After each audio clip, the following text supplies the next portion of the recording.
Donc, merci pour ton accueil, Milena.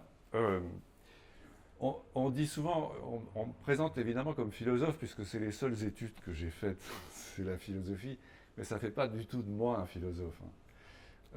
Voilà, j'ai fait ça, et puis après j'ai fait autre chose, et puis je me suis intéressé à d'autres choses. Comme tu as rappelé à peu près tout ce que j'avais fait dans ma petite existence, je ne vais pas m'attarder beaucoup. Je ne vais pas d'ailleurs faire d'innovation énorme, parce que d'abord pour l'état de traumatisé dans lequel je suis. Donc je vais parler de choses que beaucoup d'entre vous, s'ils ont vu l'exposition ou s'ils ont lu le bouquin, ils ont déjà vu. Et puis je ne vais pas parler de tout ça, je vais parler de quelques repères là-dedans qui me font réfléchir. Donc oui, je reviendrai sur ce titre, faut-il préparer ou faut-il se préparer à un exode urbain à mesure. En fait, c'est il y a une vingtaine d'années, très exactement 20 ans d'ailleurs, je suis rentré de quoi 4, 5 ans passés aux États-Unis à enseigner dans quelques-unes des écoles que tu rappelais, mais surtout à Cornell, où je me plaisais beaucoup là-bas, et où j'avais surtout plus de temps que je n'en avais en France avant, où je m'occupais à la fois d'une revue Le Visiteur, où j'enseignais un peu ici ou là, donc j'étais très occupé comme ça. D'un seul coup, de se retrouver prof invité, c'est super prof invité, parce que on a beaucoup moins de soucis à se faire, des discussions sur les écoles, ça. Donc j'avais beaucoup plus de temps, et je me suis mis à lire alors, au début des années 2000, énormément de choses qui m'avaient un peu échappé finalement, que je n'avais pas creusé, qui étaient toutes ces histoires d'environnement. Ça m'intéressait, déjà, ça me préoccupait même un petit peu, mais bon, j'avais pas le temps de descendre dans la mine des réflexions, des livres qui ont pu être publiés sur tout ça.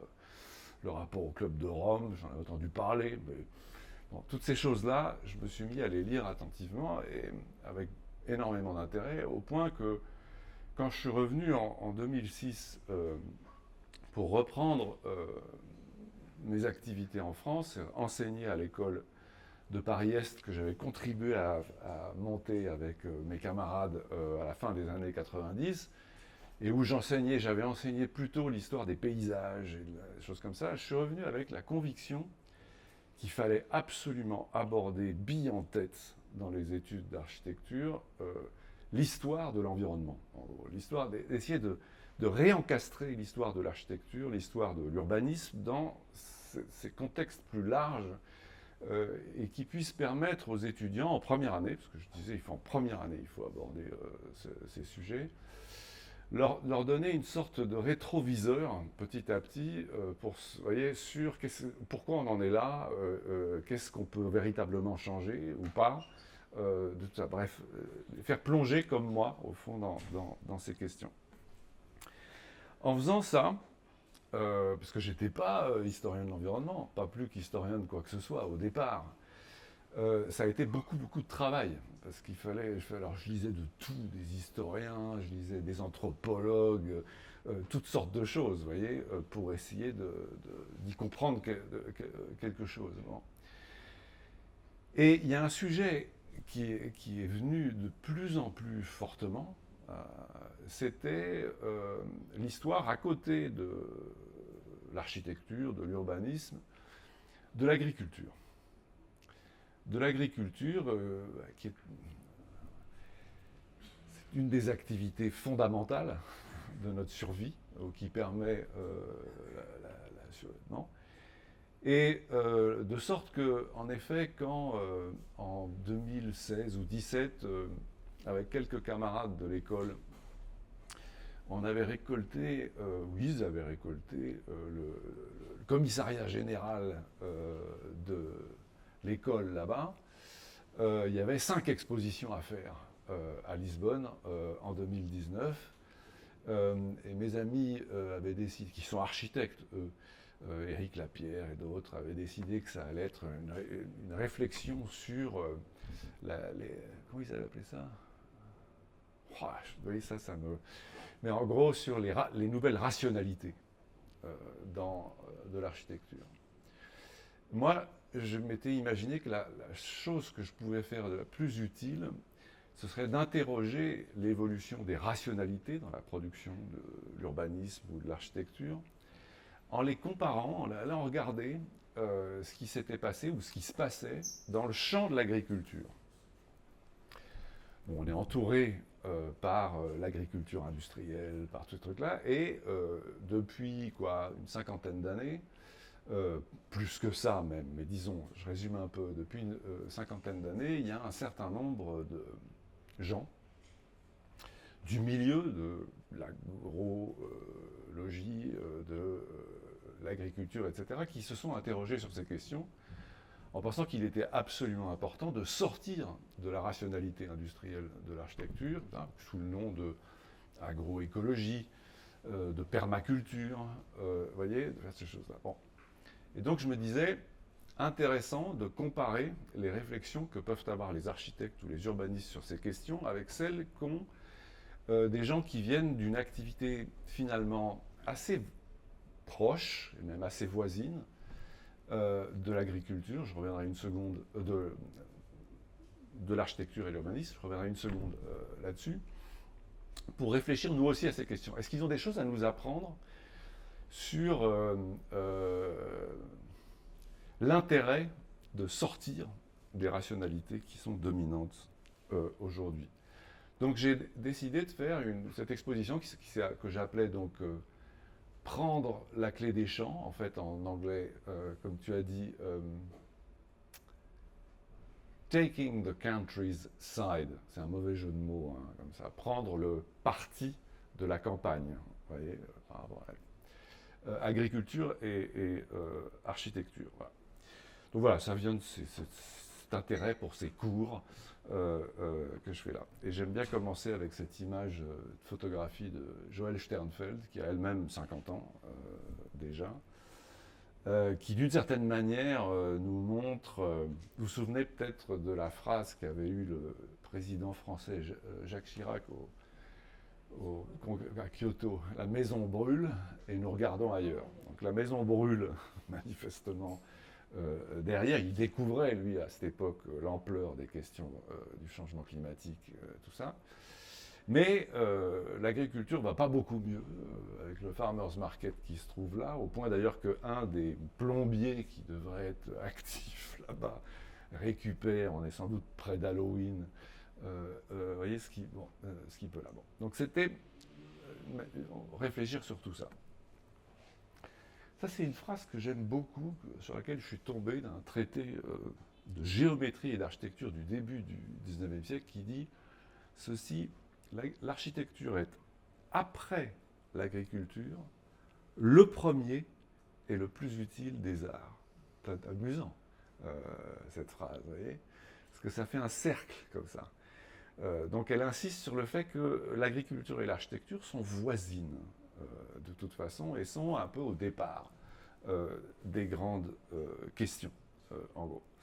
Là, je vous montre l'exposition que j'ai faite. Elle a eu lieu au Centre culturel de Belém, à Lisbonne, donc à côté de Lisbonne. Gros bâtiment réalisé par, comment il s'appelle, l'architecte, hein? Non, c'est pas Cisa, c'est, non, hein? C'est Grégotti, absolument. Grégotti. Attendez, je me trompe pas, non, Grégotti.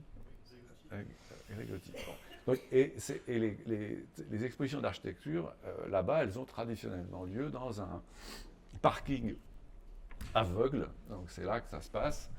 C'est pas idéal comme espace, mais en même temps, c'est pas trop mal parce que d'abord, c'est un plan comme ça de basilique, vous voyez, avec les piliers qui se déploient et que vous apercevez là. Et donc voilà comment je l'ai. C'était gigantesque, hein, c'était plus de 2000 mètres carrés, c'était très grand, surtout pour moi qui n'avais jamais fait réellement d'exposition. Une à Harvard il y a très longtemps, beaucoup plus petite et beaucoup plus simple. Mais voilà, bref. Donc je l'ai pris un peu comme ça, comme un plan basilical. Donc il y a une nef, en gros il y a une introduction visuelle en bas, quoi, avec quelques images. Il y a une nef que j'avais organisée en 6 séries de 7 panneaux chacune, toutes toutes renvoyant chronologiquement à un certain nombre de trucs, et chacune thématique. Première série en bas s'appelait Agriculture et architecture, deuxième série Agriculture et urbanisme, troisième série pour essayer de familiariser un peu les publics architectes avec l'histoire de l'agriculture et de l'agronomie. J'avais fait ça de l'agronomie à l'agroécologie, en gros. Quatrième série, j'avais appelé ça Exit Urbs, sortir des villes, pour évoquer à travers l'histoire un peu l'histoire, enfin quoi, des grands moments justement d'exode urbain. Des moments qui ont connu voyez, un exode urbain vers les campagnes. Et ça n'est pas arrivé qu'à la fin du XXe siècle aux États-Unis avec le mouvement Back to the Land ou en France ou ailleurs, où c'est resté assez discret. Mais il y a des gigantesques périodes de notre histoire qu'on peut lire comme des vastes moments d'exode urbain. Par exemple, la bonne première moitié de ce qu'on appelle le Moyen Âge, qui est quand même 1000 ans, entre l'érosion de l'Empire romain et puis la renaissance, quelque part, des villes, justement, à partir quoi, du 11, 12, 13, et un peu plus encore après, 14e siècle. Vous avez une très très vaste période comme ça, qui est un moment d'exode urbain. Ça ne veut pas dire qu'il y avait autant de villes qu'il y en a aujourd'hui avant, mais ça veut dire que ces structures urbaines se sont délitées pour prendre d'autres formes avec le féodalisme, avec toutes sortes de choses après, qui sont intéressantes à regarder à regarder avec attention, et pas juste en pensant que c'est des périodes, vous savez, qui sont des sortes de marées basses de l'histoire, vous voyez. Bon. Donc, s'intéresser à ça. L'avant-dernière série, la cinquième, ça s'appelait quoi, affronter les problèmes environnementaux contemporains. Alors là, on se serrait beaucoup sur la deuxième moitié du XXe siècle et la montée en régime des préoccupations liées à la biodiversité, au changement climatique, à la pollution, etc., etc., etc. Contexte dans lequel l'agroécologie et la permaculture ont formulé leur rationalité différente de celle de l'agriculture industrielle. Et puis enfin, la dernière série, qui n'était plus du tout chronologique, c'était une tentative d'expliquer 7 leçons que les architectes, les urbanistes pouvaient puiser dans cette réflexion alternative, en particulier de la permaculture, aujourd'hui, que j'avais découvert quelques années avant, à peine, mais qui m'avait beaucoup impressionné. Bon, tout ça, c'était la nef. Donc, ça conduisait au choir, au bout. Et là, on avait, avec Martin Etienne, architecte et illustrateur, que vous connaissez peut-être, fabriqué une boussole, donc 4 panneaux, comme ça, représentant les différentes directions que pourrait prendre aujourd'hui, demain, plus tard, les rapports entre agriculture et architecture, ville et campagne demain. Je viendrai en fait à ça. Voilà, puis tout ça a été accompagné sur un côté là par des tas de séries de films comme ça ou d'interviews avec des personnes qui nous paraissent intéressantes pour réfléchir à toutes ces questions, et puis à gauche, vous voyez, une très longue timeline illustrée avec un autre camarade, ex-étudiant à l'école de Paris-Est, Gaëtan Amossé, qui allait du Paléolithique jusqu'à aujourd'hui pour aider les visiteurs de l'exposition à pouvoir situer tous ces panneaux de la nef centrale plus précisément dans l'histoire, disons, des techniques, l'histoire des villes, l'histoire de l'agriculture, de l'architecture, voilà, du Paléolithique jusqu'à aujourd'hui. Voilà, ça ressemblait en gros à ça. Donc, j'ai d'abord écrit et publié ce truc en anglais, puisque tout ça, c'était en anglais, quoi. Et puis, en 2024, comme notre exposition, on l'a fait bouger dans plein d'autres endroits après, depuis, j'y ai ajouté 2 autres séries. J'aurais pas le temps d'en parler du tout. Une que j'ai appelée Contre-Exode, et puis une dernière que j'ai appelée Biorégion. m'intéresser justement à un certain nombre de théories qui essayent de trouver d'autres logiques à la coexistence des gens que celle des métropoles et des villes. Donc voilà à quoi ça ressemblait là-bas. Alors vous voyez, comme c'était énorme, on avait mis quand même des illustrations au dos des panneaux. Mais là, c'était plus du tout, c'était juste des images, généralement beaucoup mieux connues des architectes, et qu'on avait juste placées en raison de leur rapport, soit avec le panneau qui était devant, soit celui qui était derrière, pour stimuler, au fond, la réflexion comme ça. Voilà. OK. Donc ça, vous voyez, on l'a transporté ensuite à l'EPFL. Ah, c'était formidable parce que je donnais mon cours en première année aux étudiants, puis ils avaient comme ça tous les éléments à l'école.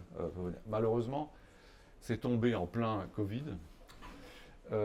Et donc, elle a surtout été visitée, pour l'essentiel, encore qu'elle soit restée 1 an, donc tout le monde l'a vue, mais par, je sais pas quoi, par les poussières circulant, par, voyez, bref. Donc c'était pareil, c'était comme ça. Après, on est allé à Lyon, où là, on était dans le parc de la Tête d'Or, dans l'orangerie. Alors là, c'est une toute autre forme. Et donc, manifestement, notre timeline était devenue l'événement central, comme ça, et puis le reste, un peu moins. Et puis, on est allé à Bruxelles, dans un marché au centre de la ville, et puis à Marseille. Comment il s'appelle l'endroit ? Cet gigantesque endroit où maintenant on fait toutes sortes de choses à Marseille. La Belle de Mai. Donc on était dans un des...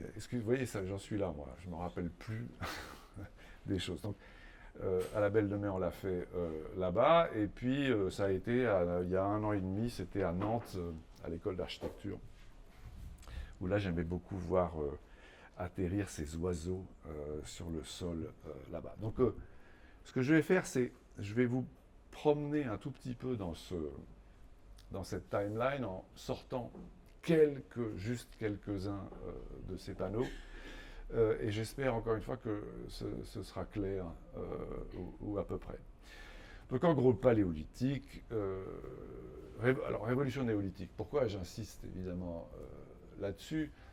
C'est parce que tous les historiens ou les préhistoriens, etc., en gros, même si c'est discuté et remis en cause, notamment par Greber récemment, mais en gros, l'agriculture et l'architecture, c'est des sœurs jumelles. C'est-à-dire qu'elles apparaissent, en gros, à peu près au même moment et dans les mêmes régions. Même si, encore une fois, c'est plus compliqué que ça. Mais en gros, quand même, ça reste ça, à mes yeux. Pourquoi ? Parce que d'un côté, certaines populations se mettent, à partir d'il y a 10 à 12 000 ans, dans certaines régions, plus récemment dans d'autres, très éloignées, mais en gros, à l'échelle des temps préhistoriques, c'est très rapide comment ça se passe, sans aucun rapport les uns avec les autres. Elles se mettent à domestiquer des plantes et des animaux, à devenir très souvent pour ça plus sédentaires, vous voyez, même si elles pouvaient l'être déjà, habitant des endroits où il y avait beaucoup de ressources disponibles et pas loin, elles étaient sédentaires et donc devenaient peut-être plus capables, comme ça, de maîtriser cette domestication, en tout cas domestique, des plantes et des animaux, et du coup, devenues plus sédentaires, entrant en coévolution plus forte avec le territoire qu'elles fréquentent plus assidûment, se domestiquent elles-mêmes dans ce qu'on appelle de l'architecture, c'est-à-dire dans des structures plus permanentes. Vous voyez, elles pouvaient construire avant, bouger des choses, mais là, des choses plus permanentes, éventuellement d'ailleurs, les unes contre les autres, comme ça, dans des villages permanents. Donc, apparition de l'architecture au sens qu'on lui donne globalement aujourd'hui. Donc, voilà, l'homo domesticus fait son apparition avec l'agriculture et l'architecture. Et puis, à partir de ces différents foyers, que ce soit le croissant fertile, qui a été le plus étudié, en gros, et du coup souvent considéré comme le plus ancien, ce qui n'est pas tout à fait vrai. La Chine du Nord, le, le- ah, l'Amérique centrale, l'Amérique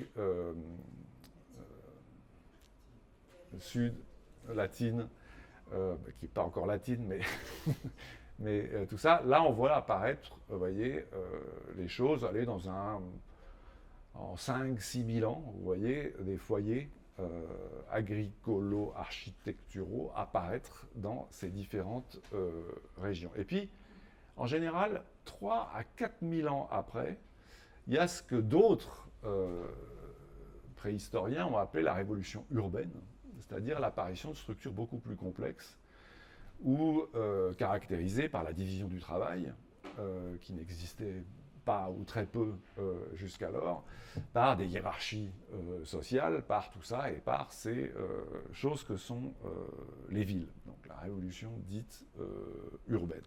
Okay. Je passe très vite là-dessus, on essaye de le documenter un peu dans l'exposition et dans le livre, mais je passe vite là-dessus. Et puis ensuite, une complexification croissante de ces populations avec ce qu'on peut appeler les premiers empires, par exemple. Donc, dans nos régions, la Grèce, d'une certaine façon, Rome. Voilà. Alors, là, je vous montre le panneau qui servait à ce que les latins appellent la captatio benevolentiae. Essayer d'attraper, de convaincre mes visiteurs architectes qu'il y a un vrai sujet là. Voyez, de les convaincre, de capter leur bienveillance. Et là, je leur montre quoi? Je leur montre un temple dorique. Un temple dorique.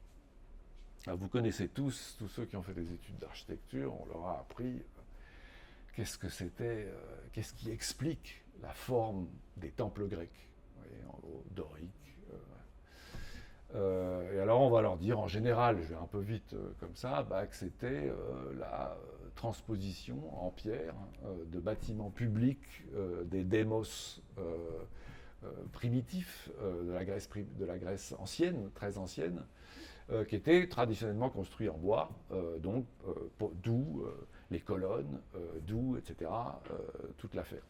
Et puis Vitruve et d'autres, plus récemment encore, ont donné plein d'explications à cette iconographie du temple, expliquant par exemple la frise du temple dorique.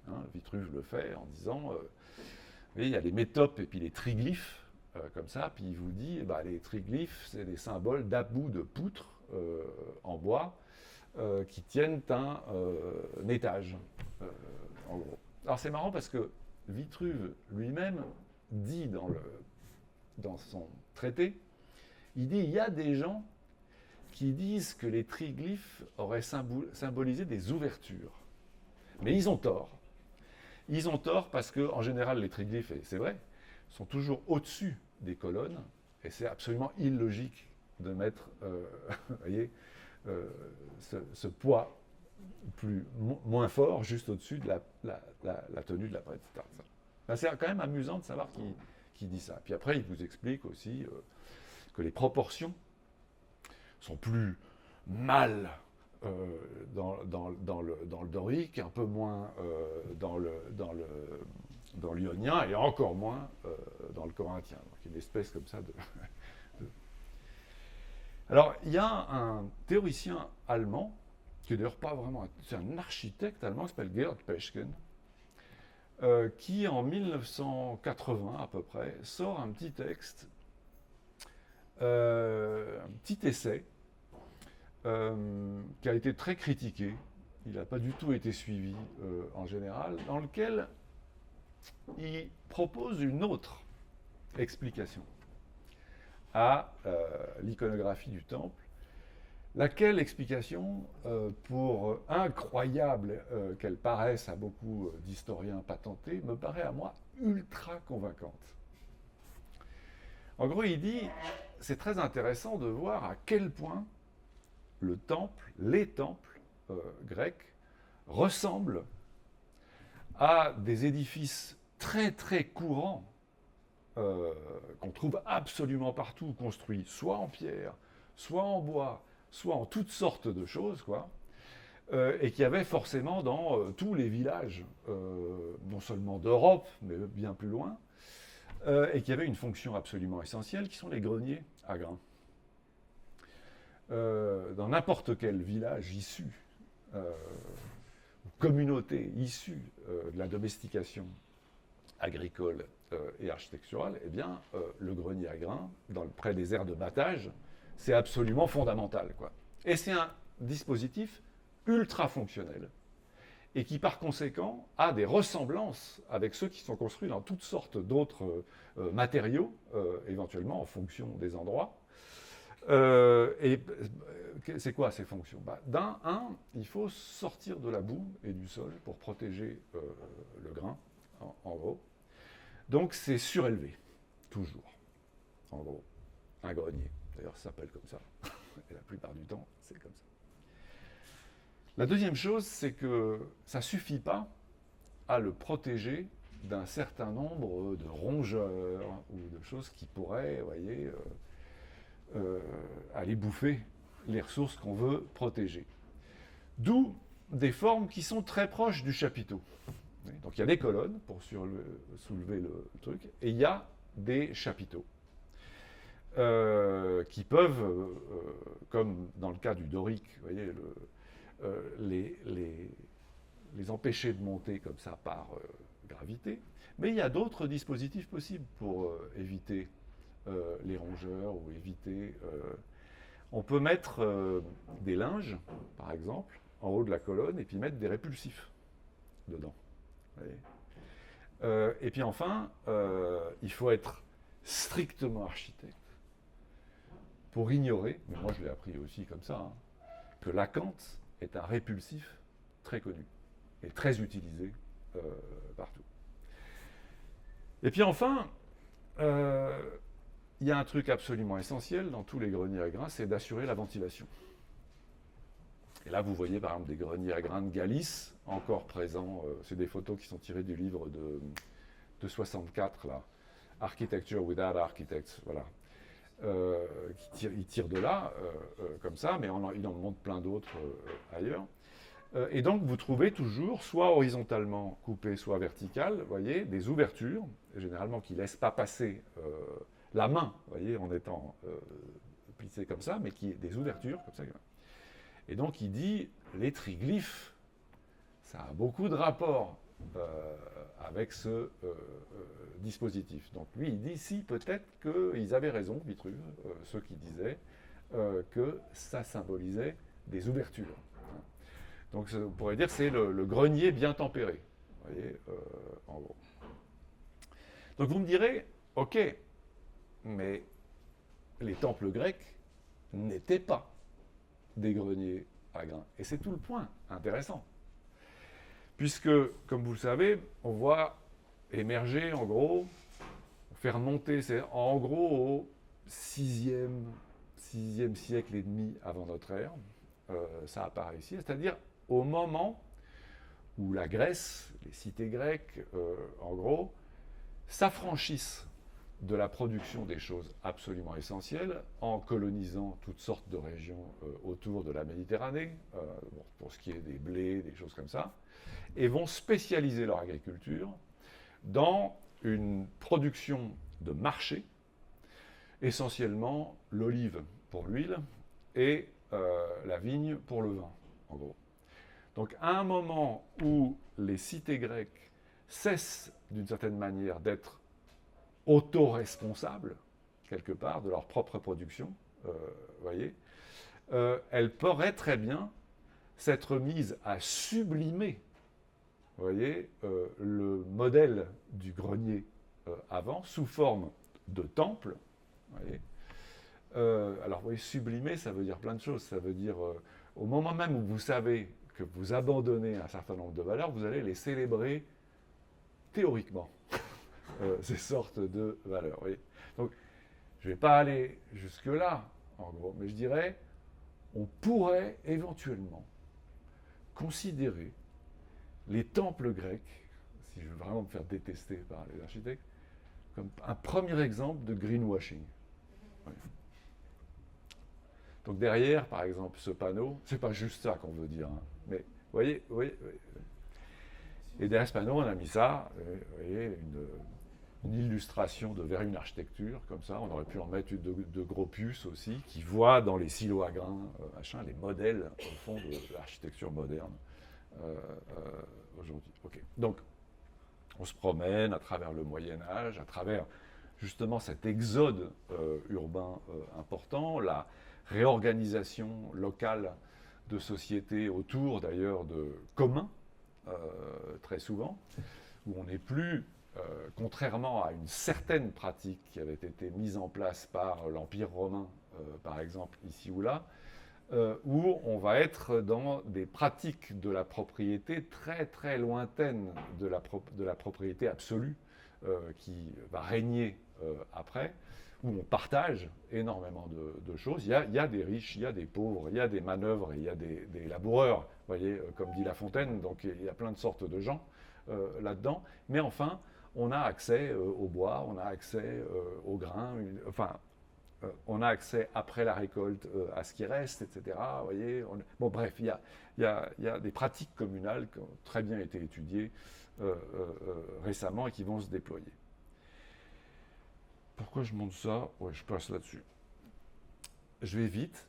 Et puis on arrive dans cette période que je fais commencer à la dite Renaissance, c'est-à-dire au moment... et on a nos Tafouri, tous ces gens qui sont là pour commenter toute cette période, jusqu'à les prémices de la révolution industrielle, qui voit la montée en régime progressive de l'économie de marché, qui passe par l'échange marchand, par rapport à l'économie de subsistance, où le marché existe, mais comme un appoint de temps en temps. Vous voyez, on va se déplacer dans les villes pour vendre un surplus ou acheter un truc qu'on n'a pas, comme du sel, ou faire des échanges. Mais enfin, jusqu'au XVIIe et même au XVIIIe siècle, avec 80 à 85% encore dans certains de nos pays en Europe, pas en Angleterre, mais de 80% de gens qui sont paysans, en gros, le marché existe comme un appoint, en gros. Mais pendant cette période, vous voyez une montée en régime progressive de l'économie de marché qui va conduire au XVIIIe siècle à ce qu'on a appelé, à deux choses d'ailleurs. Une transformation, ce qui va permettre à l'économie de marché de conquérir l'agriculture et de faire démarrer ce qui va être une agriculture de plus en plus industrielle ensuite. C'est ce que Marx appelle l'accumulation du capital. L'accumulation du capital, c'est quoi vous connaissez à peu près ça? Bon. En gros, Marx, dans son premier traité, premier livre du Capital, qui est le seul d'ailleurs qu'il ait publié lui-même, hein, il avait écrit tout le reste, mais c'est son camarade Engels qui le publie après. La fin, le truc, c'est sur ce qu'il appelle la loi de l'accumulation du capital. La loi de l'accumulation, elle concerne la description de la façon dont fonctionne l'économie industrielle. En gros. Et la loi de l'accumulation, elle dit ceci, en gros, il a l'impression de la révéler comme ça à tout le monde, elle dit ceci, à chaque fois qu'il y a une reproduction élargie du capital, c'est le terme qu'il utilise, mais chaque fois qu'il y a croissance, on pourrait dire, du capital, il y a une part toujours proportionnellement plus importante qui est réinvestie dans ce qu'il appelle le capital fixe, c'est-à-dire les machines, les bâtiments, les matières premières également, et une part relativement moins importante qui va financer le capital vivant, c'est-à-dire le travail et les travailleurs. Donc ça va toujours se faire comme ça. Et la proportion de gens qui possèdent la première est toujours plus petite par rapport à l'agrandissement de l'autre. Vous voyez, ça c'est la loi de l'accumulation du capital. La question qui pose à la fin, c'est de dire, mais comment, c'est le dernier chapitre du premier livre, comment ça a commencé, cette affaire? Comment ça a commencé, cette accumulation du capital. Et il dit, c'est très simple, par ce que d'autres économistes d'ailleurs appelaient comme lui l'accumulation primitive, il faudrait traduire par accumulation qui commence, quoi. Et il dit, c'est simple, ça se passe entre le XVIe et le XVIIIe siècle, par la colonisation, où là c'est l'appropriation sans phrase de territoires entiers pour de l'agriculture de commerce, là-bas, du café, de la canne à sucre, tout ce que vous voulez, et puis l'esclavagisme, etc., des populations locales, puis d'autres que vous faites venir là, etc. Donc, et ça, c'est pour développer le marché. Et puis, dans, j'allais dire, nos pays, les pays qui sont à l'origine de cette colonisation, ce qu'on va appeler les enclosures. Les enclosures, c'est-à-dire qu'on met un terme à l'organisation communale des villages et des paysages et de la vie des paysans, en disant maintenant, chacun chez soi, les vaches seront mieux gardées, comme on dit maintenant, vous voyez. Ça veut dire on ne se divise plus la terre en toutes petites parcelles, ou plus ou moins grandes, etc. Et à l'époque, il fallait en avoir dans 3 endroits différents au moins, à cause de la rotation des cultures. Donc chacun avait plus ou moins de terre, plus ou moins séparées, ici ou là, etc., qui étaient toutes cultivées en commun de toute façon. Donc il n'y avait pas de haie entre ces différentes choses, vous voyez, pour permettre tout ça. Et là, d'un coup, ça va être de dire, on termine avec ça, parce que ça c'est trop économie de subsistance. Il faut faire des productions qui soient aussi bonnes pour le marché que celles qu'on fait dans les pays colonisés ici ou là. Et par conséquent, tous les manœuvres vont devoir, la plupart du temps, vendre. Parce que leur propre petite parcelle, ça ne suffit pas pour subsister en ce régime-là. Voyez. Donc ils vont vendre ou pas, ou subsister pendant un temps, comme ça. Et ils vont, qu'est-ce qu'il leur reste à vendre? C'est leur force de travail. Et donc quand ces régimes, en particulier fin 18e et surtout pendant le 19e siècle, se produisent, quoi, des enclosures, comment on appelle ça en français? On dit les... Ouais, les clôtures des communaux. Hein? Non, après ça fera toutes sortes de choses après. Mais en gros, ça veut dire qu'ils vont qu'en plus on fait des lois contre le vagabondage, vous voyez, ils vont pouvoir affluer vers les manufactures, vers l'industrie naissante et fabriquer le prolétariat, ce que Marx appelle le prolétariat, en gros. Donc, en gros, c'est ça qui se passe à ses yeux. Comme les 2 grands phénomènes de l'accumulation primitive du capital et la montée en régime des villes et des métropoles progressives. On pourrait dire que la ville, c'est la signature géographique de l'accumulation du capital. Tout ça, ça va aller comme ça. Donc la révolution industrielle, c'est ça, d'une certaine façon. C'est ça qui se produit. Vous connaissez peut-être ce graphique de von Thunen. Von Thunen, c'est un physiocrate, agronome, physiocrate, il fait plein de choses, allemand, qui publie un bouquin comme ça, en début 19e, 1820, je ne sais plus combien. Vous voyez, der isolierte Staat. On est au début de la révolution industrielle, et il dit, en gros, les territoires, il parle de l'Europe, mais il parle de ce qu'il connaît, en gros, les territoires ont naturellement tendance à s'organiser de la façon suivante. Si on ne tient pas compte, évidemment, du relief, de tout ce qui peut compliquer les choses. Il dit, en gros, au centre, vous allez avoir une ville. Une ville où, en effet, il y a un marché dans lequel on va plus ou moins souvent. Mais il y a un endroit où il y a de l'échange, il y a de la concentration. Donc il y a forcément un marché. Et puis ensuite, il décrit comme ça, comme des moments dans une cible, vous voyez, comme ça, des zones qui sont plus ou moins proches de ce marché en fonction de plein de choses. Du poids des choses, Il ne faut pas que ce soit trop loin si c'est lourd, par exemple, voyez. Et surtout d'ailleurs, du soin que demandent ces différentes productions agricoles. Par exemple, les laiteries ou le maraîchage, vous allez les trouver en général près.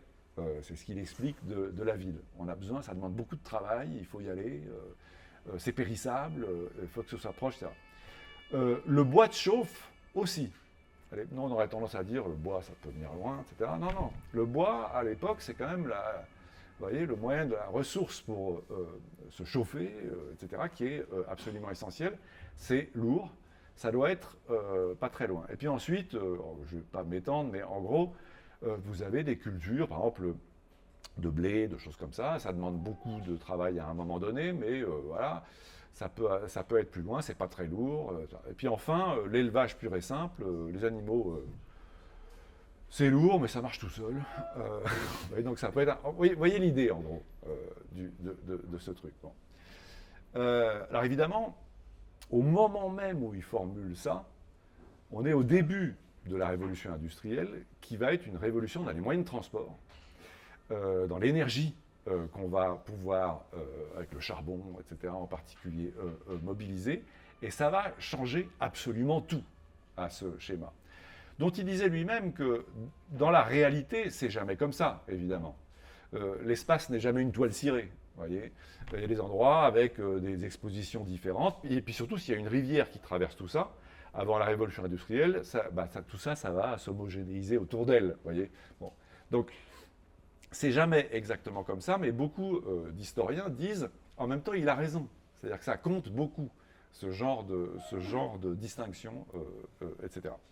Donc, avec la révolution industrielle, ça explose complètement ce modèle, puisque chaque région va pouvoir, grâce à la facilité du transport que représente le train, puis après d'autres, etc., va pouvoir se spécialiser dans son avantage comparatif. Vous voyez, si je suis dans le Midi, je vais faire, je sais pas quoi, de la tomate et des fruits, je sais pas quoi. Si je suis ailleurs, je fais autre chose. Et puis, on peut tout transporter. Et donc, on n'a plus besoin d'organiser cette espèce de mosaïque de production autour du truc. Donc, un exemple, c'est Chicago. Mais je n'ai pas le temps de m'étendre là-dessus. Mais une explosion urbaine qui draine, vous voyez, à la fois du bois, du blé et de la viande depuis très loin, et qui le redistribue grâce au chemin de fer, grâce au transport sur les lacs, etc. Bref, j'entre pas là-dedans.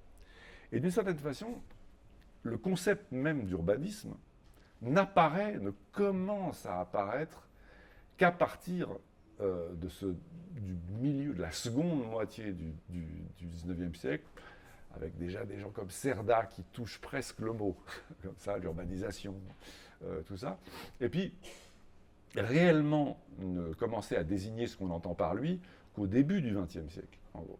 Autrement dit, si on fait attention à ça, qu'est-ce qui explique l'arrivée de ce concept? Le mot urbaniste, si on fait attention à son histoire et à son apparition, il désigne pas tant l'art de créer des villes que l'art de gérer leur formidable extension due à l'exode rural, emmené par cette révolution industrielle, par les enclosures avant, par toutes ces choses-là, voyez.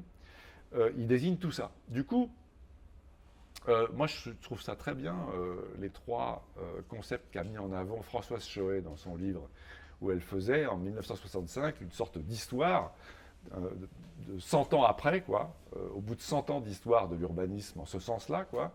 Elle dit, au fond, il y a trois courants. Il y a les progressistes. Alors moi, je le définirais comme ça. Je dirais les progressistes, c'est ceux qui disent cette extension, ce qui doit guider cette extension, c'est le programme de la ville moderne, qui est forcément différent de celle qui ne bénéficiait pas de ces modes de transport, d'énergie, etc. C'est le programme de la ville moderne, c'est ça qui doit se substituer à la ville existante. Pensez au plan voisin, par exemple, même si on va garder un certain nombre de souvenirs ici ou là, mais il faut... les culturalistes, c'est ceux qui à l'opposé, disent oui, mais il ne faut pas oublier que c'est la plupart du temps des villes déjà existantes qui croissent. Et donc, ce qui doit guider, c'est l'ADN de la ville existante, qui doit quelque part être, être poursuivi, organisé pour gérer la croissance de ces villes. Puis après, il y a ce qu'elle appelle les naturalistes. Et à mon souvenir, elle avait qu'un seul grand exemple de naturaliste qui était Frank Lloyd Wright pour sa Broadacre City. Là, vous voyez, où Frank Lloyd Wright disait la ville horizontale qui inclut un acre comme ça de culture pour chaque îlot, etc. Bon. Donc qui inclut en quelque sorte l'agriculture comme une pratique. Machin. Moi, je ne mettrais pas Frank Lloyd Wright dans les naturalistes. Je mettrais bien, par exemple, des gens comme Olmsted, Central Park, mais aussi qui va faire tous ces systèmes des parcs dans les villes qui croissent de façon dingue aux États-Unis dans la seconde moitié du XIXe siècle, en disant ce qui doit guider l'extension des villes, c'est la nature des territoires, topographie, hydrographie, etc., sur lesquels cette extension se produit. Où il va fabriquer des sortes d'organiser cette extension autour du sol qui est envahi d'une certaine manière par la ville. Et puis enfin, j'ajouterais un dernier courant qu'on pourrait appeler les régionalistes, qui poussent cette logique naturaliste jusqu'au bout en disant, comme Patrick Guedes par exemple, vous voyez, des botanistes, urbanistes à l'époque, qui expliquent, au fond, l'urbanisme, la ville, au sens propre, n'est qu'un élément de quelque chose de plus vaste, en gros, qu'il appelle la région, en gros. Et c'est tout cet ensemble qui doit être, qui est le cœur, au fond, de ce que devrait être l'urbanisme. Vous connaissez probablement ce dessin qui fait là où on voit, où il superpose ce qu'il appelle la Valley Section, comme ça. Alors il faut imaginer une ville par là, en gros. Il est écossais, hein. On est à Édimbourg, quoi, en gros. Et où il note toutes les activités, vous voyez, depuis la pêche jusqu'aux carrières où on retire toutes sortes de matériaux, évidemment la forêt, les terres arables, etc., tout comme ça.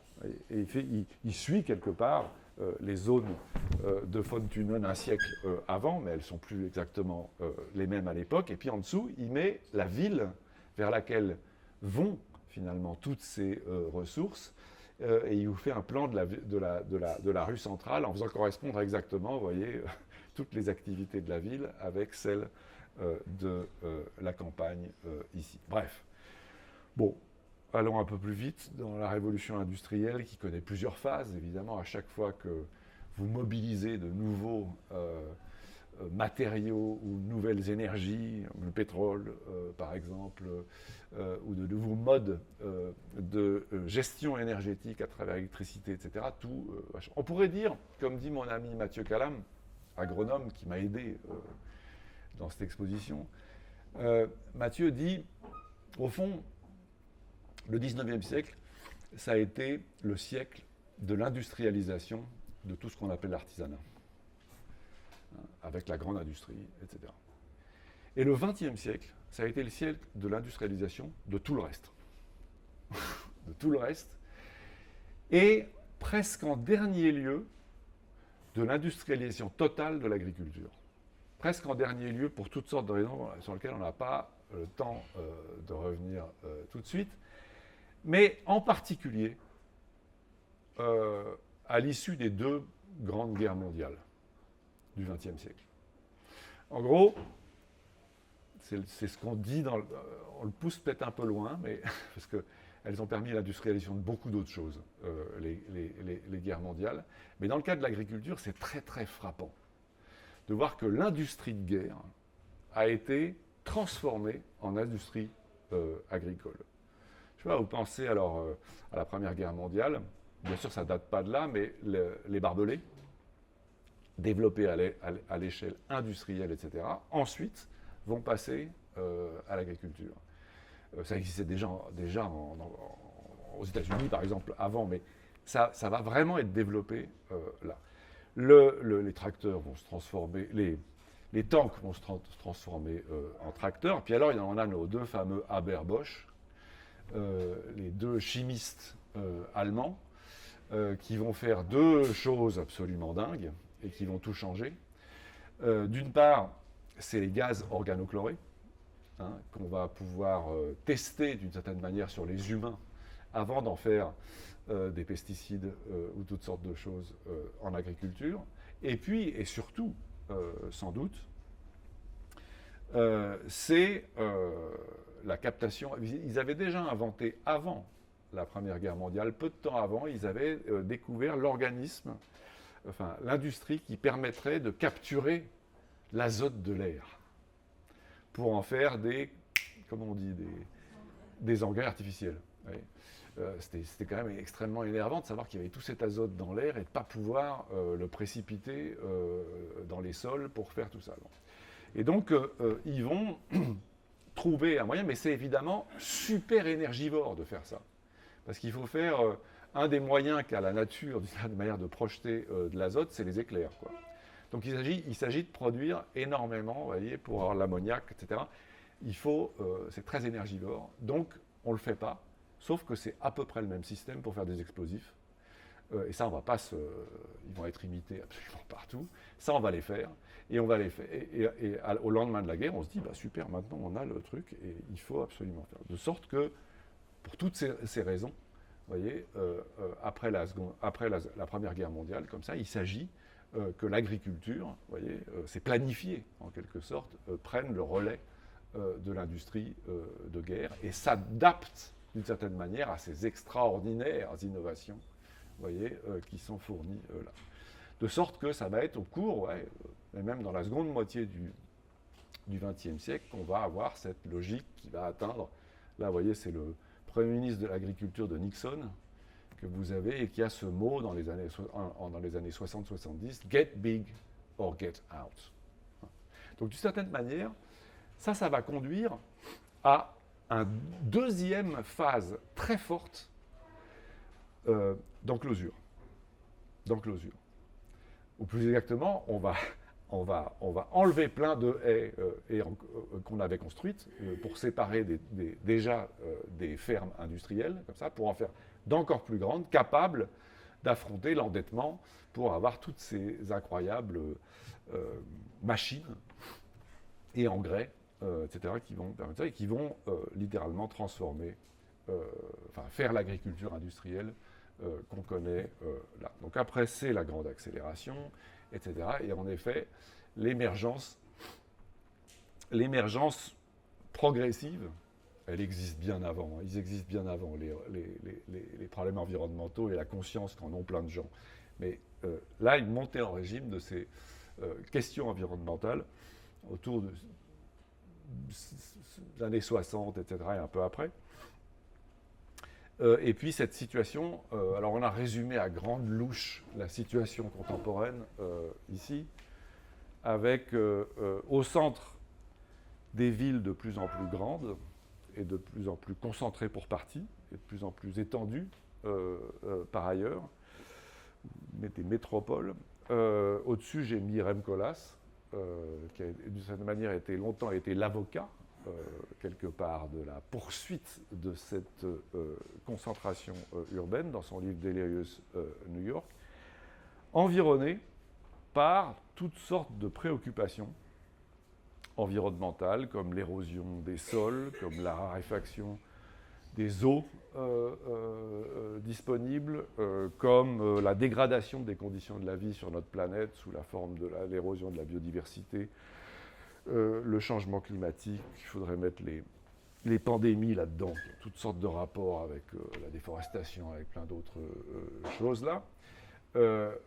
Donc oui, on a mis Koolhaas au centre de ça. Alors j'étais en train, c'est drôle, parce que quand j'ai fait l'exposition, j'étais en train de travailler avec lui sur celle qui préparait sur la countryside et qui montrait au Guggenheim à New York. Je me suis arrêté avant parce qu'on on a eu cette exposition à Lisbonne et je me suis dit, je vais faire une footnote à la sienne, vous voyez, transatlantique, pour explorer plus ces questions-là. Ok, mais je passe sur ça et sur les héritages, ce qu'il n'a certainement pas voulu complètement, mais à ce modèle, quelque part. Bon. En gros, si je résume, on se résume, en tout cas je résumais les choses comme ça à ce moment-là. Je dois dire que je fais plein de lectures en ce moment qui me font douter d'un certain nombre de choses. Alors, je ne vais pas rentrer dedans complètement, mais en gros, l'idée de l'exposition, c'était de réfléchir à ça. On disait toute personne un peu informée, oui, sur les questions qu'on vient d'évoquer, environnementales, est aujourd'hui confrontée à une situation perturbante. Parce que quand on se tourne vers le passé, en tout cas les 3 ou 4 derniers siècles, certainement les 2 derniers siècles, ah bon, il semble bien que oui, l'urbanisation du monde, la concentration dans les espaces, est un processus qui n'a pas cessé de croître, qu'il est inévitable et qu'il est le sens de l'histoire, quoi.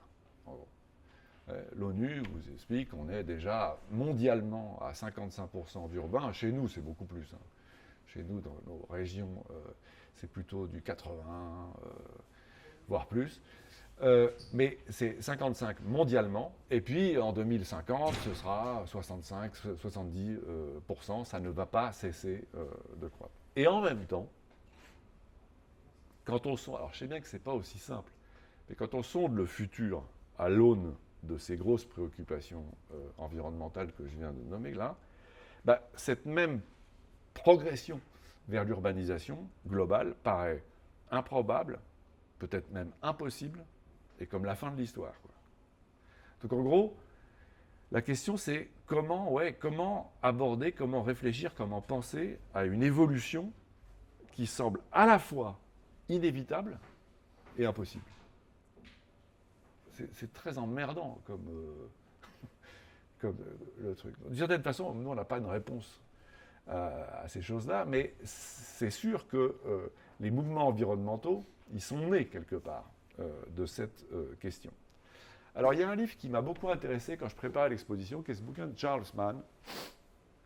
Je ne sais pas si vous connaissez, mais qui est un auteur américain qui vulgarise des grandes questions assez bien environnementales et qui publie, je ne sais pas, ça devait être en 2016 ou 2017, peu avant qu'on fasse l'expo, The Wizard and the Prophet, le magicien et le prophète, où il fait la biographie comparée de 2 auteurs fondamentaux, 2 scientifiques fondamentaux du XXe siècle, dont on a un peu souvent oublié les noms, mais qui sont très importants. L'un qui est un symbole du magicien et l'autre qui est un symbole du prophète. Le magicien, c'est Norman Borlaug. Vous connaissez, vous voyez qui c'est, Norman Borlaug? Norman Borlaug, ça a été la cheville ouvrière, c'était un agronome qui a été la cheville ouvrière de ce qu'on a appelé le Green Revolution. C'est-à-dire que pendant la guerre, financée par Ford, Rockefeller, etc., ils partent au Mexique, vous voyez, faire tester et produire des cultivars super. Qui résistent, vous voyez, ils bougent leur culture, même en fonction des latitudes au Mexique, pour accélérer le truc et en trouver le plus vite possible des tas de cultivars absolument géniaux, de blé, de maïs, de machin, qui résistent aux inondations, qui résistent aux incendies, qui mettent toute l'énergie dans le grain et pas dans l'épi, des trucs formidables, quoi. Et qu'on va pouvoir ensuite, ils vont en trouver un paquet, hein, ils vont ensuite être aidés par la génétique, etc. Mais ils vont pouvoir ensuite en exporter énormément dans toutes les régions du tiers-monde de l'époque qui vont permettre d'exporter, au fond, l'agriculture industrielle et tous ces systèmes, vous voyez, dans tout ce monde-là. Et ils vont être récompensés. Borlaug a eu, je crois, le prix Nobel de la paix en 72, je crois que 72, 70, je ne sais plus, pour avoir sauvé des milliards, 1 milliard de personnes dans le monde de la faim, etc. Mais en gros, l'idée poursuivie par beaucoup de technologies aujourd'hui et de génétique, etc., c'est les magiciens, c'est ceux qui disent, en face d'une évolution qui paraît inévitable et impossible, eh ben, on va rendre l'inévitable possible. On va rendre l'inévitable la croissance de la population, etc., et des villes. On va le rendre possible grâce à des innovations techniques dont ils ont donné l'exemple là, mais il y en aura d'autres, et il faut en produire d'autres, en gros, qui vont permettre de surmonter les limites apparentes du monde et de la croissance. Les prophètes, et ici il s'agit de Vogt, l'auteur d'un livre important sur l'environnement juste au lendemain de la Seconde Guerre mondiale, The Road to Survival, qui aura pas mal d'importance. Lui, c'était un ornithologue qui a été beaucoup sur les îles Chincha, le long dans lequel on allait, pour compléter les méthodes d'Haber-Bosch, on allait chercher du guano, vous voyez, depuis le 19e siècle pour enrichir les sols, puis il n'y en avait plus. Donc pourquoi il n'y en avait plus ou beaucoup moins, etc. Et donc, lui, il va développer cette idée que non, la Terre a des limites, il faut vivre en bonne intelligence avec ces limites, que certes, les innovations techniques permettent de les surmonter apparemment pendant un temps, mais que ça ne peut conduire qu'à ce que ces limites s'affirment de façon beaucoup plus violente ensuite, etc. Et donc c'est ces deux choses. Alors Mann, pour lui, ces deux façons d'aborder les questions environnementales sont toujours en train de se corriger mutuellement, mais il n'y en a pas une qui a raison, en gros. Nous, dans l'exposition, on voulait se mettre un peu au service des prophètes, notamment parce que j'en avais marre depuis mon bureau de l'EPFL. Voilà ce que je voyais en face, c'était le bureau des nanotechnologies, vous voyez, avec s'inspirer de la nature pour mieux développer des robots. Voilà, bon, ça, vous êtes chez les magiciens. Là. Voilà, exactement. Donc moi, on voulait mettre un peu en avant ce qu'il y avait de passionnant ou des leçons à tirer de ces autres rationalités de l'agriculture, notamment, développées par David Holmgren, Bill Mollison, mais surtout David Holmgren, dans ses formidables bouquins. C'est vraiment son livre Principes et pistes d'action Beyond Sustainability. Je le cite en anglais parce qu'en français, ils l'ont traduit Principes et pistes d'action pour un monde soutenable. Beyond Sustainability. Le truc, bref. En gros, Holmgren, qui écrit quand même ce premier texte qui paraît la même année que Deleuze New York, 78, hein, que Mollison publie avec lui, il a 22 ans.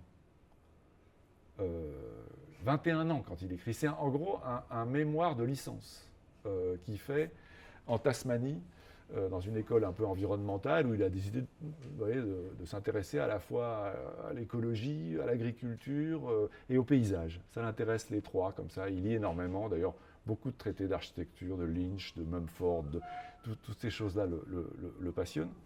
Et il lit surtout, très influencé, à la fois par les biologistes environnementalistes, comme Odum, par exemple, qui voient arriver une descente énergétique, qui ne sont pas capables de dire quand est-ce qu'elle va se produire, mais elle va forcément se produire et qu'il s'agit d'affronter ça. Pourquoi ? Là, vous ne le voyez pas du tout bien, mais en gros, dans le bouquin d'Odum, comme ça, il explique que quand vous ne disposez pas d'énergie fossile dense, vous avez forcément une organisation du territoire beaucoup moins congestionnée. En gros, ce que permet à mort l'énergie dense et fossile, c'est l'accumulation du capital et c'est l'accumulation des villes. Donc ils sont vraiment là-dedans. Je n'ai pas le temps d'entrer plus avant là-dedans. Évidemment, ils lisent The Limits to Growth, les limites de la croissance, avec les prédictions, en gros, de la merde pour le premier tiers, à la fin du premier tiers de notre siècle, en gros. Bon. Mais en gros, c'est ça qui va venir. Et il cite, j'étais fasciné parce que ça, je ne connaissais pas, il cite dans ce premier livre un architecte Colin Moorcraft. Vous avez déjà entendu parler?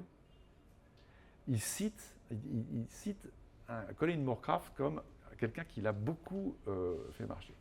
Je cherche partout Colin Moorcraft. Moi, ça fait quand même 20 ans que je suis dans la boutique, même si 30 ans, 40 ans. Même si je ne suis pas architecte moi-même, jamais entendu parler de Colin Moorcraft. Et je vois qu'il s'agit d'un type qui a 25 ans en 1972, qui est encore étudiant à l'Architectural Association, où REM était aussi, et REM s'en souvient de ce Colin Moorcraft. Ce n'était pas du tout la même crèmerie, hein. Mais en gros, il se souvient de ce type étrange qui publie en 1972 un livre « Must the Seas Die ?» Ça devait être un fan du commandant Cousteau, et il est très emmerdé par ce qui se passe dans les océans. Et surtout, qui dirige un numéro de Architectural Design, que vous avez peut-être déjà vu, qui s'appelle « Designing for Survival ». On est quelques mois après l'apparition du bouquin du Club de Rome, etc. Il ne fait que lire toutes ces choses, et il fait un article central absolument magnifique. Moi, on en a fait une traduction qu'on a publiée dans la revue de l'école Marne, document d'architecture, projeté pour la survie, en gros, dans lequel il aborde ces derniers chapitres, dernière partie de l'essai, qui s'appelle « Beyond Industrial Technology ». Il dit l'important, c'est d'aller au-delà de la technologie industrielle, de passer à un autre type de technologie, et il l'a défini par 3 vertus. Il dit la technologie post-industrielle, elle doit faire des bâtiments, des machines, etc., qui doivent avoir 3 vertus.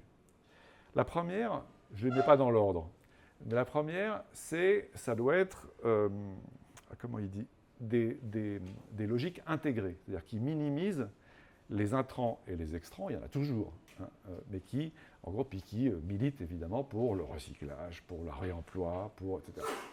Le deuxième vertu de ces technologies post-industrielles, c'est ce qu'il appelle la flexibilité. Et par là, il entend que le fait que ça doit être des machines, des bâtiments, des outils, des modes d'organisation, qui sont concevables, réalisables, réparables, voyez, adaptables par leurs utilisateurs eux-mêmes dans un rayon raisonnable, disons, local.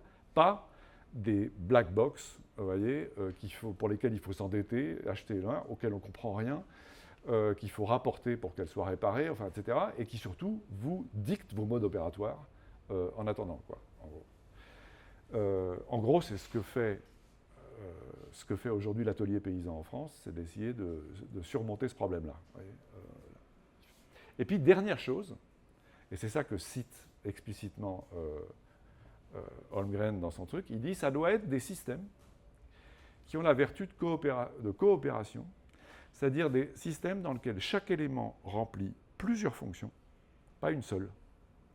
Et chaque fonction est assurée par plusieurs éléments, pas un seul. Donc vous voyez bien que c'était très intéressant parce qu'il s'agit d'une sorte de fonctionnalisme, vous voyez, mais d'un fonctionnalisme ou d'un alter-fonctionnalisme dont le modèle n'est absolument pas la machine industrielle où chaque élément remplit hyper efficacement une seule fonction, vous voyez, en gros, mais plutôt, on pourrait dire, je ne sais pas quoi, l'écosystème dont la résilience est assurée par le fait que chaque élément remplit plusieurs fonctions et chaque fonction est remplie par des éléments différents. Vous voyez.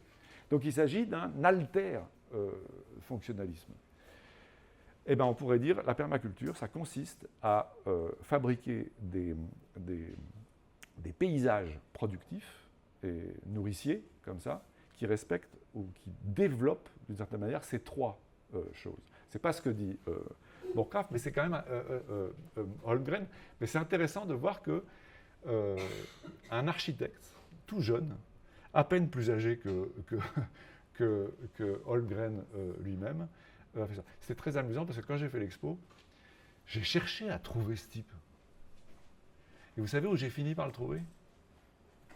À Lisbonne. Et donc, ils ne sont pas rencontrés parce que Holmgren ne voyage plus, donc il n'est pas venu à Lisbonne. Mais il a pu faire une conférence pour les... Enfin, c'était très marrant. Voilà. Alors, je vais finir là, maintenant, bientôt, par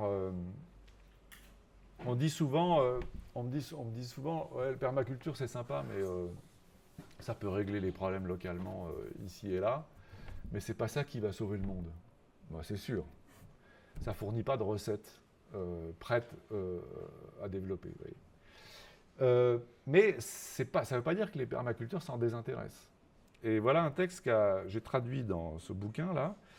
J'ai traduit des textes de Holmgren, notamment un texte qui s'appelle Future Scenario, qu'il a publié en 2008. Donc, pas tout récemment, mais et ça date de pas très longtemps, dans lequel il explique qu'au fond, on serait dans cette situation-là.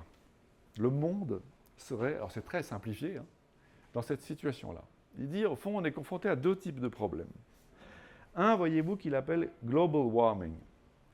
Mais, et il est d'accord avec moi, vous pouvez ajouter beaucoup d'autres choses que le changement climatique ici. Vous pouvez mettre changement, vous pourriez plus légitimement dire dégradation des conditions de la vie sur notre planète.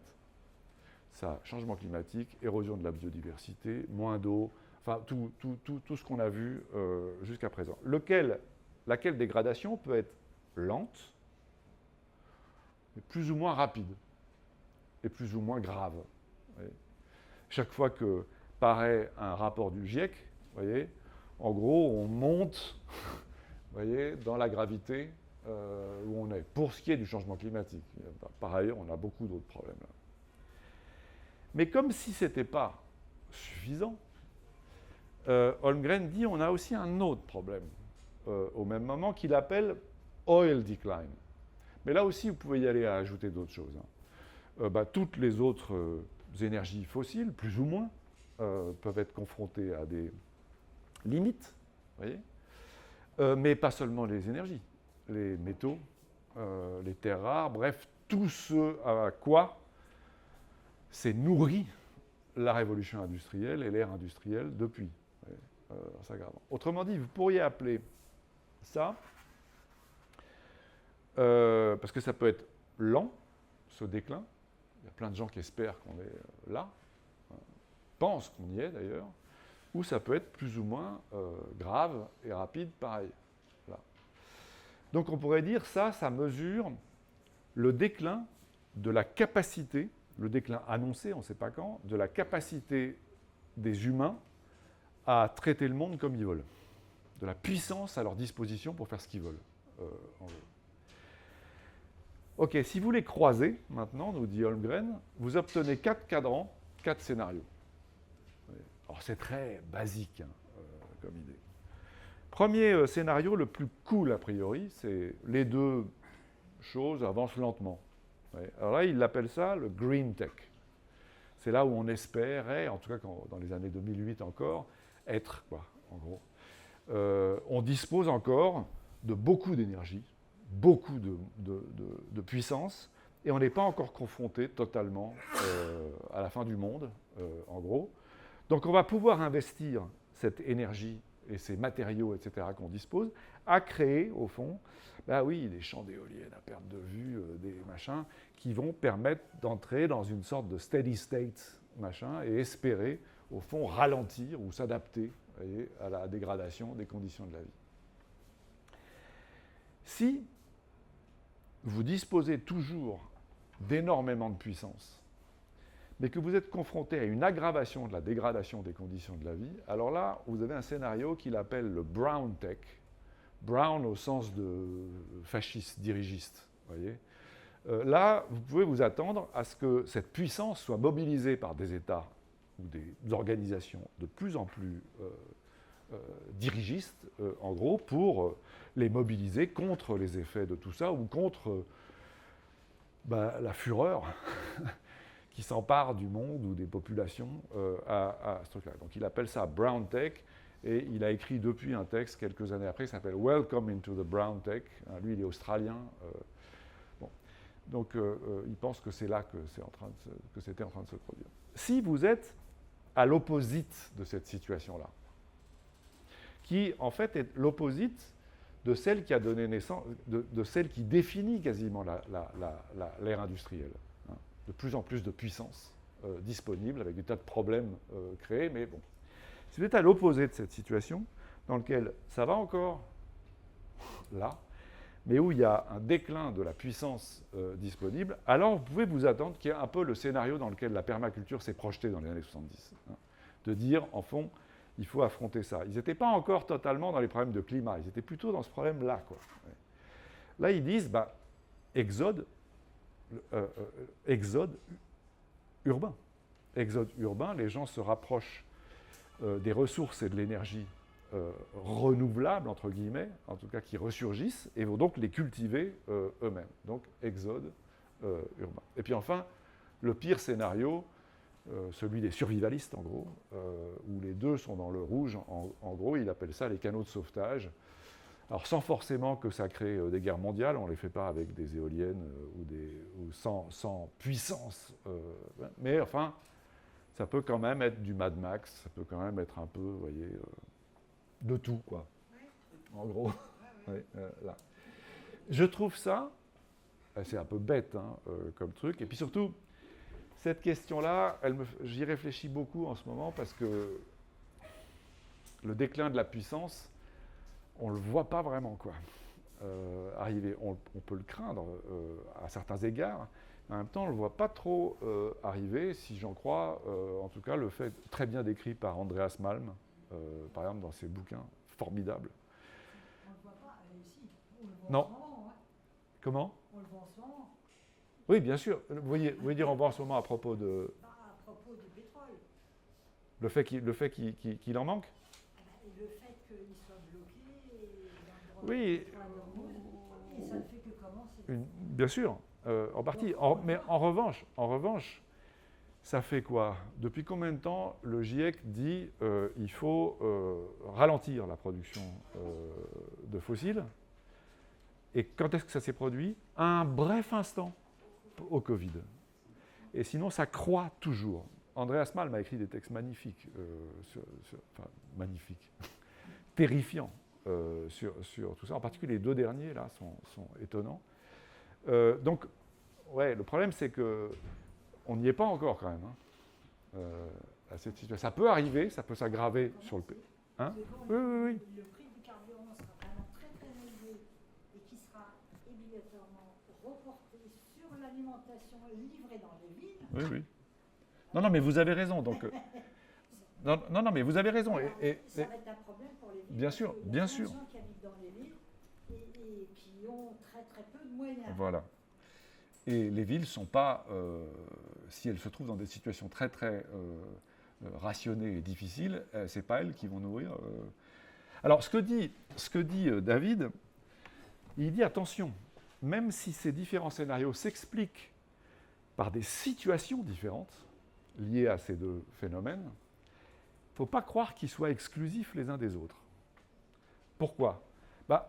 Parce que toutes les régions du monde ne sont pas à la même enseigne, forcément. Mais lui, il est australien. Australiens, ils en ont encore un paquet de charbon, par exemple. Non, mais ça, alors, en veux-tu, en voilà. Et ils se prennent pleine poire les résultats du changement climatique, par exemple, les feux de forêt de dingue, etc. Donc lui, c'est pour ça qu'il a écrit ce texte qui s'appelle Welcome into the Brown Tech. Il s'attend à voir... si vous êtes peut-être en Nouvelle-Zélande, c'est un peu différent, voyez, ou ailleurs, je ne sais pas. Mais les régions ne sont pas toutes forcément à la même enseigne, en particulier s'ils se cassent les liens cosmopolitiques. Et puis la deuxième raison, c'est qu'elles dépendent aussi, ces deux scénarios, du nombre de gens qui pensent qu'il faut se préparer, voyez, dans ces différentes situations, à celui-là, ou à celui-là, ou à celui-là. C'est ce qu'il explique, vous voyez, dans ce très laid diagramme, où il dit, vous voyez, dans une même famille, vous pouvez imaginer que c'est des gens super concernés par pas de plastique, pas de machin, vous voyez, household, on est dans une logique canot de sauvetage localement. Puis en même temps, on est investi dans la communauté locale à côté, on participe à des hoods comme ça, bon. On est un permaculteur, vous voyez, là. Et puis en même temps, Et il faut quand même survivre.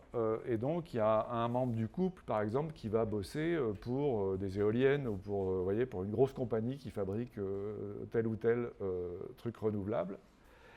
Et puis, quand il s'agit de voter, parfois, je dis parfois, on vote quand même pour l'assurance dirigiste, vous voyez, ou les murs, quoi, quelque part. Voilà. Donc il dit, enfin, c'est pas nécessairement ça, mais ça peut très bien coexister. Alors nous, on s'est livré dans notre truc à juste une espèce de... C'est pas aussi savant que ce diagramme de Holmgren. Je voulais juste distinguer des discours différents que j'entendais à l'époque dans les milieux d'architectes sur les rapports entre ville et campagne, entre agriculture et architecture, et qui parfois étaient un peu indistincts les uns des autres. Donc je les ai un peu séparés les uns des autres en 4, puisqu'on fait une boussole. Donc on a fait ça. Donc j'ai distingué 4 modes. Un, on pourrait dire ça, c'est le truc des magiciens, que j'appelle l'incorporation. Les magiciens, ils vous disent, en gros, bah oui, il faut une nouvelle révolution industrielle pour nous sortir des problèmes créés par la précédente, en gros. Il faut poursuivre... Ce qui ne marche pas. Hein, Ce qui ne marche pas. voilà. Mais c'est leur truc.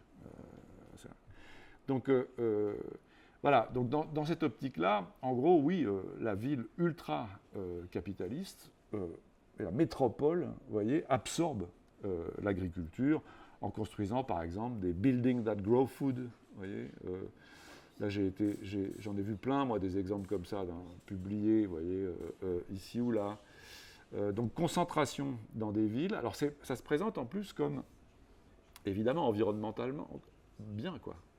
Parce que vous limitez la circulation, vous voyez, des bêtes, vous faites des énormes élevages comme il y en a maintenant dans plein de pays, plein de villes, en Chine notamment, récemment, de l'élevage massif. C'est ça, concentrer tout ça, les nourrir à partir de là, faire du machin. Alors là, entre les villes, et puis domination totale par sa technologie. Là, c'est plus du tout une affaire de paysans, ni même de grosses fermes. C'est carrément technologique, quoi, en gros, le truc. Et puis alors évidemment, au fond, alors il y a des régions aussi, là, oui, il va y avoir des régions, par exemple, où il y aura interdite aux humains, à côté, où ce sera que des scientifiques qui vont étudier la façon dont la nature procède pour construire des meilleurs robots par ailleurs, ou pour la protéger totalement. Évidemment, vous avez quand même beaucoup de centrales nucléaires à l'horizon de tout ça, parce qu'il faut que ça fonctionne à partir de là. Et puis entre les deux, on a mis le Hyperloop d'Elon Musk là, pour relier ces villes plus rapidement les unes avec les autres, etc. Si on avait la place, il faudrait mettre un truc qui va sur Mars à côté. Après, une autre possible, c'est négociation. Par négociation, là c'est justement, on pourrait appeler ça l'urbanisme agricole. C'est les gens qui disent oui, les villes vont continuer à croître, elles vont continuer à croître, mais un peu sur le modèle de la Broadacre City, elles vont inclure dans leur programme l'agriculture, la foresterie, la sylviculture, etc. Et elles vont se développer comme ça, en gros. Il ne faut pas rêver, parce que de toute façon, le monde, ceux qui dirigent le monde ne pensent qu'à l'argent. Les terrains constructifs ne vont pas servir pour de l'agriculture. Il ne faut vraiment pas rêver. Là, il ne faut pas être naïf. Mais sans doute, mais cette idée de l'extension en ville hybride, vous voyez, moi je peux vous en donner des exemples très nombreux, en France aussi et ailleurs. Et je n'ai pas une opinion absolument définie. Parfois, des situations peuvent justifier localement plus ou moins ces choses-là. Après, vous avez l'agriculture urbaine proprement dite, qui est un peu le dispositif inverse, c'est-à-dire où vous avez des initiatives horticoles, sylvicoles, etc., qui pénètrent dans les villes existantes ou qui apparaissent, c'est ça, sur des talus, sur des toits, sur des terrains vagues, sur des choses comme ça, et qui vont créer, à l'instigation parfois de locaux, totalement, c'est des communs, par exemple, ou des choses comme ça. C'est aussi les urbains qui s'abonnent à des fermes d'arrière-pays, comme ça, dans AMAP, machin, etc. Bon. Donc ça, c'est plutôt, je l'appelle infiltration, parce que c'est plutôt comme ça, c'est plus ou moins aidé, mais ça peut parfois être massif. Si vous pensez à la Havane, au moment de la période spéciale, fin de l'Union soviétique, plus d'importation de là-bas, ça devient la capitale, seulement pour un temps, de la permaculture là-bas. Pensez à Detroit, par exemple, aux États-Unis, effondrement de l'industrie automobile là-bas, la ville qui part en couille, et plein de choses qui apparaissent ici ou là. Et puis enfin, il y a un dernier scénario qu'il faut envisager et qui est aussi à sa manière en train de se produire ici ou là, de la sécession, pour désigner tous les gens qui, pour des raisons soit très clairement politiques et très affirmées, soit plus comme ça, soit essayent, même s'ils sont situés dans l'orbite métropolitaine ou pas, ou de la quitter, ou à l'intérieur de l'orbite métropolitaine, à refabriquer localement, avec des voisins, etc., une plus grande autosuffisance, une économie moins de marché et plus de subsistance, en partie. Voilà. Et donc, ceux-là ou celles-là, ils sont assez engagés dans des formes d'exode urbain, même quand ils ne bougent pas, parfois. Voilà, c'est tout ce que je voulais partager avec vous. Ce n'est pas plus intelligent que ce que j'ai raconté dans cette expo, c'est tout. Je n'ai pas beaucoup pu réfléchir mieux depuis. La seule chose que, oui, 2-3 phrases que j'aime bien, ça c'était dans le Whole Earth Catalogue, qui a influencé le mouvement Back to the Land, comme ça récemment. À un moment, ils avaient mis cette phrase « Workers of the world, disperse ». Vous voyez, le contraire de la première phrase du manifeste du Parti communiste, hein, « Travailleurs de tous les pays, unissez-vous »,« Travailleurs de tous les pays, barrez-vous », avec cette espèce d'idée de dire « Peut-être que vous avez une meilleure chance de faire s'effondrer le système si vous êtes suffisamment nombreux, vous voyez, à vous engager ailleurs, quoi, en gros. » Bon, ils ont fait tout autre chose et Stewart Brand, depuis, est devenu un mec très dans l'innovation la plus brutale. Mais bon, je n'ai pas le temps d'en parler. Et puis, il y a des gens qui s'organisent localement, comme les zapatistes, quand même, à l'échelle, une échelle qui est quand même celle pratiquement du Mexique, de la Belgique ou de la Bretagne, 300 000 personnes. Alors, ça ne va pas toujours très bien, c'est difficile, mais enfin, ils le font. Bref. Voilà. Bon, écoutez, c'est tout. Ah, juste une blague. Hein? Ça, c'était notre candidature qu'on a faite avec Pierre Janin, qui est architecte et agriculteur en même temps, pour la Biennale de Venise il y a 2 fois, là. Bon, on a été 2e, donc on a perdu. Et en gros, l'idée, c'était de faire une ambassade paysanne là-bas, en emmenant comme ça tout ça, en nous intéressant à côté, à l'île d'à côté, qui est très très concernée par toutes sortes de problèmes et passionnants, et où on avait la chance de ne pas pouvoir utiliser le pavillon français, parce qu'il était en travaux. Donc on pouvait aller où on voulait autour, et on avait simplement mis, parce que notre idée c'était de faire des toilettes publiques là-dedans, de récupérer les machins, bref. Voilà. Oui, parce que, enfin bref, non, j'ai pas le temps, tant pis. Et moi-même, je passe mon temps à faire ça. C'est ça que je fais de ma vie, en fait. Voilà, bon, merci.